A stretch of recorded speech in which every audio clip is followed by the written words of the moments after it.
Okay, so this section we're going to talk about radical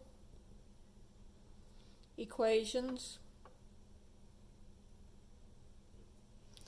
and solving radical equations. And so here we're going to take an equation and that has a radical in it, and sometimes it has more than one radical in it, and we're going to solve it. So problem number 1 says the square root of 15 minus 2x equals x. So I want to first get rid of this radical. So I have to have it isolated first, and then I want to get rid of it. So this is the square root. So how do I get rid of the square root? I square both sides. So I get over here the square root of and the square undo each other. So I just get 15 minus 2x is equal to x squared, right? So now I have an x squared. So I want to set it equal to 0 and factor it. In order to do that, now I could bring the x squared over here, but I'd like to keep my x squared positive. So it doesn't matter which side of the equal sign the 0 is on and which side the x's are on. So I'm going to go ahead and bring the 2x and the 15 to this side. Now remember, you're going to add 2x, or you can think of it as when it changes sides, it changes signs. So when I add the 2x, I get plus 2x, and I'm going to subtract the 15. So again, changes sides, changes signs. So now let's look at the factors of negative 15. So it'd be negative 1 and 15, or negative 3 and 5. So I want them to add together to give me 2. So the negative 3 and the 5 add together to give me 2, so this will factor into x minus 3 times x plus 5. So either x minus 3 equals 0, which gives me x equals 3 if I add 3 to both sides, or x plus 5 equals 0, which gives me x is equal to negative 5. Now, you do have to check these problems, and notice on this one, if I plug in the 3, I get the square root of 15 minus 2 times 3 equals 3, would have been what I had originally. So just plugging in the 3 for the x. So this gives you the square root of 15 minus 6 equals 3. So the square root of 9 equals 3. So this one checks, so it's good. But now I'm going to have to check the negative 5. So anytime I square both sides, you have to check your answers. So this one's going to give me the square root of 15 minus 2 times negative 5 equals negative 5. Well, that gives me the square root of 15 plus 10 equals negative 5. So that's the square root of 25 equals negative 5. Now, the square root of 25 is 5 because we always take the principal square root. So this one does not check. And so this is not a good answer. So you do have to check your answers on these. Okay? Problem number 2. The square root of 3x minus 1 minus 2 equals 0. So on this one, I'm going to add 2 to both sides because the first thing I have to do is isolate the radical. So just bring the 2 over, add 2 to both sides. When it changes sides, it changes signs. Now I'm going to square both sides. So I get 3x minus 1 equals 4. Now this one's a much easier problem because I don't have to do any factoring. I'm going to just add 1, and I get 3x is equal to 5, and then divide both sides by 3. and I get x is equal to 5/3. Now again, I need to check it. So I'll go back to the original problem, and so I'll have the square root of 3 times 5/3 minus 1 minus 2 equals 0. So the 3's cancel, and I get the square root of 5 minus 1 minus 2 equals 0, which is the square root of 4 minus 2 equals 0. And the square root of 4 is 2. So 2 minus 2 does equal to 0. And so it checks. So this is a good answer. Okay? Problem number 3 says the square root of x plus 3 equals 3x minus 1. Okay? So in these, when I square both sides, notice that I am going to have to FOIL this out. So this one, the square and the square root undo each other. But over here, I'm going to have 3x minus 1 times 3x minus 1. So this will give me x plus 3 is equal to 3x times 3x. I'm just FOILing it out. So the 3x times everything, and then the negative 1 times everything. So 3x times 3x gives me 9x squared minus 3x minus 3x plus 1. So I get x plus 3, combining my like terms, equals 9x squared minus 6x plus 1. And so now I'm going to have to subtract the x from both sides. I need to set it equal to 0 to factor it because I have an x squared. And at the same time, I'll go ahead and subtract the 3. So I get 0 is equal to 9x squared minus 7x minus 2. Now this is one of the hard kinds of factorings. And so remember, you do 9 times negative 2 equals negative 18. And I need to look at the factors of negative 18. And so that would be negative 1 times 18, negative 2 times 9, or negative 3 times 6. So first I'm looking for the 7.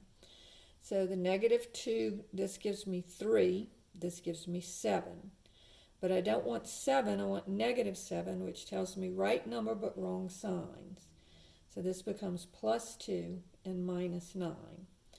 So I'm going to have 9x squared, 0 is equal to, and then I'm going to split this up into plus 2x and minus 9x. All right? Now, I have two terms. So to factor those two terms, I'm going to get 0 is equal to, the common factor is x, and I have 9x plus 2. And then notice here, they don't have anything in common, but they are both negative. So whenever this term here is negative, take out a negative. So I'm going to take out a negative 1, and I get 9x plus 2. So now I have two terms. So I'm going to factor out the 9x plus 2. And I'm left with, if I factor out the 9x plus 2, I'm left with x minus 1. So this one will give me, if 9x plus 2 equals 0, 9x would equal negative 2, subtracting the 2, and then divide by 9. You get x is equal to negative 2 ninths. And then if I have x minus 1 equals 0, I just get x is equal to 1. Now again, we do have to check both of these answers. And notice, if you do that, x plus 3 is equal to 3 times negative 2 ninths minus 1. Now, notice that this is negative and this, this should not be x, it should be negative 2 ninths. Now this would be a hard problem to do. You could do it on your calculator, but we can look at this and tell that it's not going to work, because look at this. This is going to be negative and this is going to be negative. And when you add two negatives, or negative minus a number, this answer here is going to be negative. So just a shortcut, you can tell that this answer is not going to work because square roots are always positive. Now I can work this one. I'll go ahead and do it for you just to show you. But so if I have negative 2/9, so 2abc 9, and then plus 3 equals, and I want to change that to an improper fraction, so this becomes 25/9. So the square root of 25/9, all right? And then 3 times 2abc 9, and change the sign on it, equals, and then minus 1, and then changing that to an improper fraction, I get negative 5/3. And again, it cannot be negative, so this answer is no good. Now checking the 1, square root of 1 plus 3 equals 3 times 1 minus 1. So this is the square root of 4 equals 3 minus 1. So 2 equals 2. So this one does check, and that is a good answer. Right? Problem number 4 says the square root of x plus 1 plus 7 equals x. So first thing that I have to do is isolate the radical. So I need to subtract the 7 from both sides. Bring it over here. When it changes sides, it changes signs. Then I'm going to square both sides. And so I get x plus 1, because the square and the square root undo each other. And then over here, I'm going to FOIL it. This means x plus minus 7 times x minus 7. So this gives me x plus 1 is equal to x times x is x squared. X times negative 7 is negative 7x. Negative 7 times x is negative 7x. And negative 7 times negative 7 is plus 49. So I get x plus 1 is equal to x squared, and I combine my like terms, minus 14x plus 49. Now I need to set it equal to 0 to factor it because I have an x squared. So I'm going to subtract x, and I'm going to subtract 1.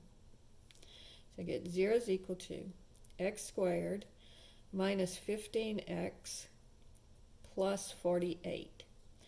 So now let's look at the factors of 48. So that would be 1 times 48. 2 goes into it, so that would be 2 times 24. 3 would go into it, and if you need to, you can just use your calculator if you don't know if 3 goes into it. So you just do 48 divided by 3, 16, right? And then 4 goes into it. 48 divided by 4 is 12. And then you say, well, does 5 go into it? 48 divided by 5. No, it doesn't, because it gives me a decimal. But 48 divided by 6 is 8. All right, so I am looking for the ones that add up to give me 15. And so this gives me 14. All right, so this one I'm actually going to have to use the quadratic formula on because none of these add up to give me 15. So here, A equals 1, B equals negative 15, and C equals 48. So x would be equal to, remember it's minus b plus or minus the square root of b squared minus 4ac all over 2a. So that would be the opposite of b, so that would be 15 plus or minus the square root of negative 15 squared minus 4 times 1 times 48 all over 2 times 1. So, negative 15, and then square it. Notice that comes out to be positive. This number is always positive. Minus 4 times 1 times 48 equals 33.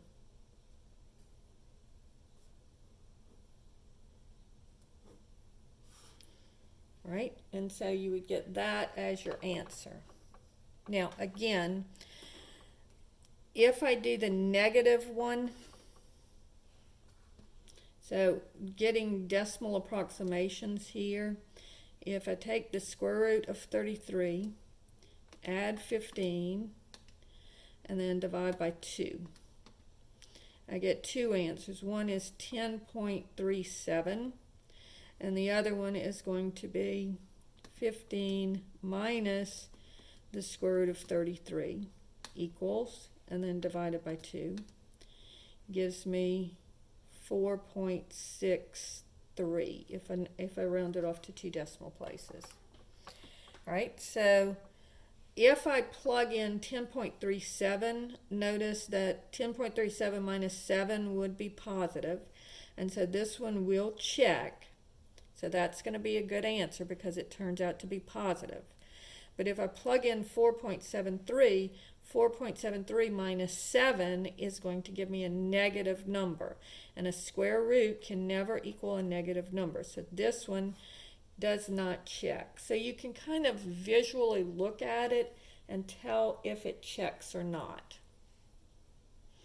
So just to recap what we do here, when we have an equation that has a radical in it, what you're going to do is, first thing you have to do is isolate the radical. So notice over here I had to add the 2, and over here I had to subtract the 7. All right? So first you isolate the radical, and then you square both sides. And once you square both sides, the radical's gone.